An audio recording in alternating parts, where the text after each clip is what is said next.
4 अक्टूबर पितृपक्ष का आखिरी दिन, सर्वपितृ अमावस्या, शनि अमावस्या और सूर्य ग्रहण का बना दिव्य और दुर्लभ संयोग। घर में यहाँ जलाते एक दीपक, पितृ दोष बदल जाएगा, पितृ आशीर्वाद में मिलेगी सभी कष्टों और संकटों से मुक्ति, हो जाओगे माला माल। राधे राधे दोस्तों, स्वागत है आप सभी का एक बार फिर से। दोस्तों, सर्वपितृ अमावस्या को सबसे बड़ी अमावस्या कहा जाता है, क्योंकि इस दिन सभी पितरों का श्राद्ध तर्पण किया जाता है। सर्वपितृ अमावस्या यानी कि अश्विन माह की अमावस्या पितृपक्ष का आखिरी दिन होता है। इस दिन सभी पितृ वापस पितृलोक को चले जाते हैं, इसलिए यह पितरों को प्रसन्न कर पितरों का आशीर्वाद प्राप्त करने के लिए सबसे खास दिन माना जाता है। इस दिन पितरों के नाम से अगर एक दीपक आप घर में इस जगह जला देते हैं तो निश्चित ही आपके पितृ प्रसन्न होकर वापस पितृलोक को चले जाएंगे और आपके सभी कष्ट, दुख और दरिद्रता का नाश हो जाएगा। दोस्तों, इस बार सर्वपितृ अमावस्या शनिवार के दिन है। शनिवार के दिन जब अमावस्या आती है तो शनि अमावस्या का संयोग बनता है, इसलिए इस सर्वपितृ अमावस्या का महत्व और अधिक बढ़ गया है। साथ ही इस दिन सूर्य ग्रहण भी लगने जा रहा है।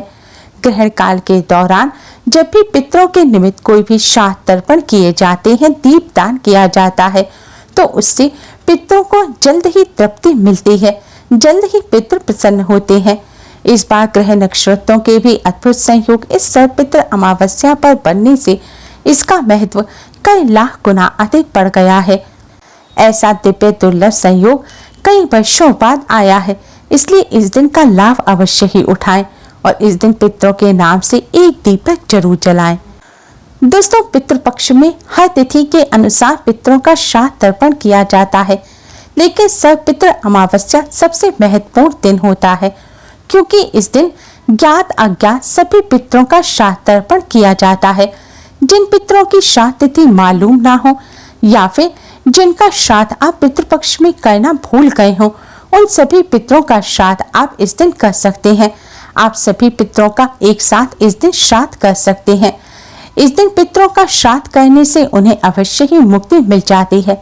श्राद्ध का मतलब है पितरों को श्रद्धा पूर्वक कुछ भी अर्पित करना, वही श्राद्ध कहलाता है। इसलिए इस दिन अपने पितरों की आत्मा की शांति के लिए पितरों के नाम से दीपदान अवश्य करें। साथ ही पितरों के नाम से दान भी जरूर करना चाहिए। वैसे तो आप अन्न, वस्त्र इत्यादि अपनी मर्जी से कुछ भी दान कर सकते हैं, लेकिन दान की वस्तु में काले तिल अवश्य ही डालें, या फिर सिर्फ आप काले तिल का भी दान कर सकते हैं। काले तिल का दान स्वर्ण दान के बराबर होता है और इससे पितृ सबसे जल्दी प्रसन्न होते हैं। इस दिन शनि अमावस्या भी है। अगर इस दिन काले तिल का आप दान करते हैं तो आपको शनि दोषों से भी मुक्ति मिल जाएगी। हिंदू धर्म में मृत्यु के बाद श्राद्ध करना बेहद जरूरी माना जाता है। मान्यता है कि अगर अपने पूर्वजों का विधि पूर्वक श्राद्ध और तर्पण नहीं किया जाए तो उन्हें इस लोक से मुक्ति नहीं मिलती और वह संसार में ही भटकते रहते हैं। ब्रह्म वैवर्त पुराण के अनुसार देवताओं को प्रसन्न करने से पहले मनुष्य को अपने पितरों यानी कि पूर्वजों को प्रसन्न करना चाहिए। पितृदोष सबसे जटिल कुंडली दोषों में से एक है। पितरों की शांति के लिए हर वर्ष भाद्रपद मास की शुक्ल पूर्णिमा से अश्विन मास की अमावस्या तक पितृपक्ष श्राद्ध होते हैं।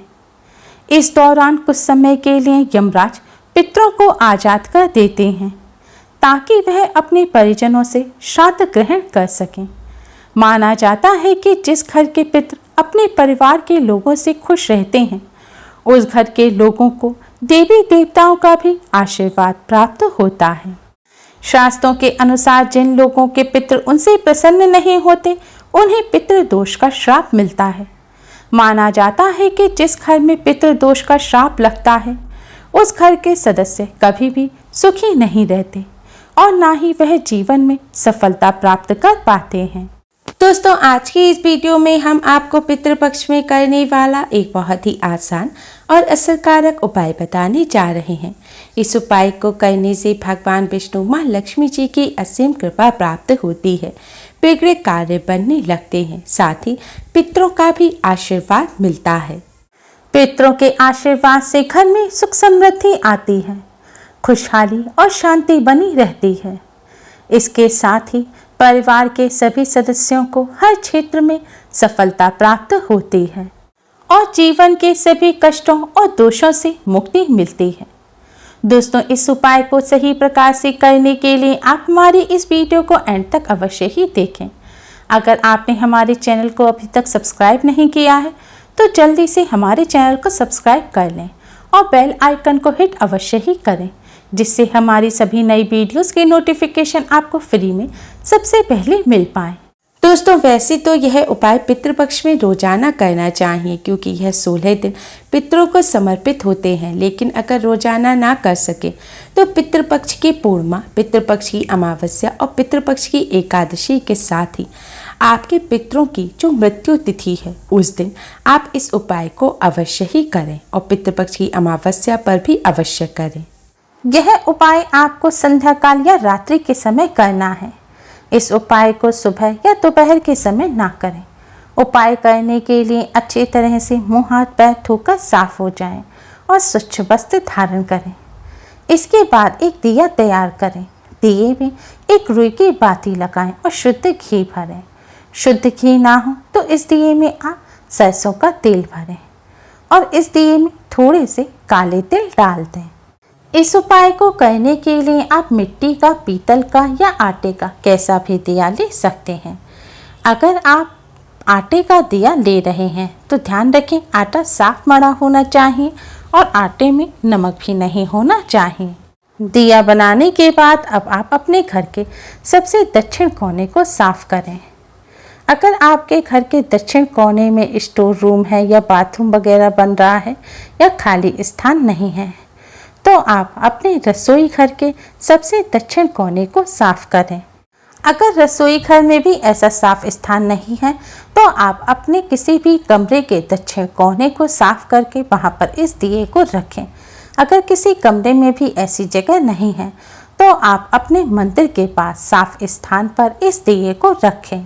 लेकिन ध्यान रखें दिए को आपको ऐसे ही रखना है कि दिए की जो बाती है यानी कि लौ है वह दक्षिण दिशा की तरफ होनी चाहिए, यानी कि दिए का मुख आपको दक्षिण दिशा की तरफ करना है। और यह भी ध्यान रखें कि दिए को सीधे जमीन पर ना रखें।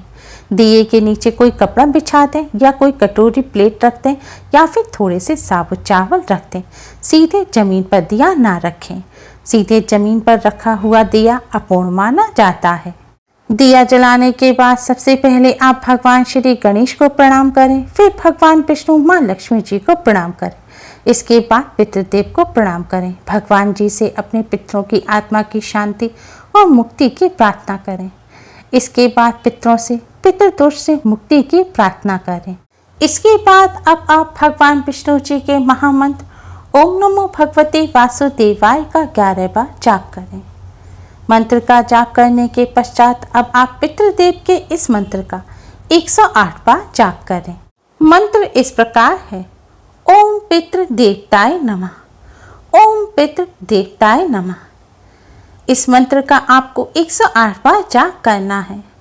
आप किसी माला पर जिस पर आप मंत्र का जाप करते हैं उस पर भी इस मंत्र का जाप कर सकते हैं, या फिर उंगलियों पर गिनकर या माचिस की तीली पर या मिश्री के दाने पर गिनकर भी आप इस मंत्र का जाप कर सकते हैं। दोस्तों, ध्यान रखें इस मंत्र का जाप आपको दक्षिण दिशा की तरफ मुख करके ही करना है। शास्त्रों में बताया गया है कि पितृलोक दक्षिण दिशा में है। दक्षिण दिशा पितरों की दिशा होती है। इस दिशा में पितरों का वास होता है। श्राद्ध पक्ष में दक्षिण दिशा में इस प्रकार दिया जलाने से और मंत्र का जाप करने से पितृदेव की असीम कृपा प्राप्त होती है और पितृदोष पितृ आशीर्वाद में बदल जाता है। मंत्र का जाप करने के बाद आप अपने पितरों को, अपने पूर्वजों को प्रणाम करें और सभी कष्ट, दुख, दरिद्रता को दूर करने की प्रार्थना करें। दोस्तों, इस उपाय को करते समय कुछ बातों का विशेष ध्यान रखें। इस उपाय को करते समय स्वच्छता और पवित्रता का विशेष ध्यान रखें। महिलाएं पीरियड के दौरान इस उपाय को ना करें। इस उपाय को जरूरी नहीं है परिवार का कोई एक सदस्य ही रोजाना करे। इसे परिवार में कोई भी कर सकता है और यह भी जरूरी नहीं है कि घर के पुरुष या लड़के ही इस उपाय को करें। इस उपाय को घर की बेटियां, बहुएं भी कर सकती हैं। इसके साथ साथ इस बात का विशेष ध्यान रखें कि पितृपक्ष में आप किसी भी प्रकार की तामसिक चीज़ों का सेवन ना करें। पितृपक्ष में प्याज, लहसुन, मीठ, अंडा, तंबाकू, सिगरेट, शराब इत्यादि चीज़ों का भूलकर भी सेवन ना करें और यह दिया आप अपने घर पर ही जलाएं। अगर आप किसी और के घर गए हुए हैं तो किसी और के घर में आप इस दिए को अपने पितरों के नाम से ना जलाएं। यह उपाय आपको अपने घर पर ही करना है। पितृपक्ष के दौरान कोई भी शुभ कार्य नहीं करना चाहिए। इस दौरान कोई वाहन या नया सामान ना खरीदें। रोजाना की जरूरत के अलावा कोई भी नया सामान पितृपक्ष में नहीं खरीदना चाहिए। पितृपक्ष के दौरान नाखून नहीं काटने चाहिए, बाल नहीं काटने चाहिए, दाढ़ी मूछ भी नहीं बनानी चाहिए। पितृपक्ष में गायों, ब्राह्मणों, कुत्तों, चींटियों, बिल्लियों को भोजन अवश्य ही कराना चाहिए। पितृपक्ष के दौरान कोई भी सौंदर्य प्रसाधन की चीज लगाने से बचें। पितृपक्ष के दौरान लड़ाई झगड़े ना करें, प्रेम से रहें, किसी की निंदा ना करें, किसी की चुगली ना करें। पितृपक्ष के दौरान इन सभी बातों का विशेष ध्यान रखें। दोस्तों, अगर आपने दिया चावलों पर रखकर जलाया है तो अगले दिन सुबह उठकर आप उन चावलों को पक्षियों को डाल दें। अगर आपने आटे के दिए का इस्तेमाल किया है तो उस दिए को भी आप पक्षियों को डाल दें। अगर मिट्टी या पीतल का दिया इस्तेमाल किया है तो आप उस दिए को दोबारा इस्तेमाल कर सकते हैं। Thanks for watching.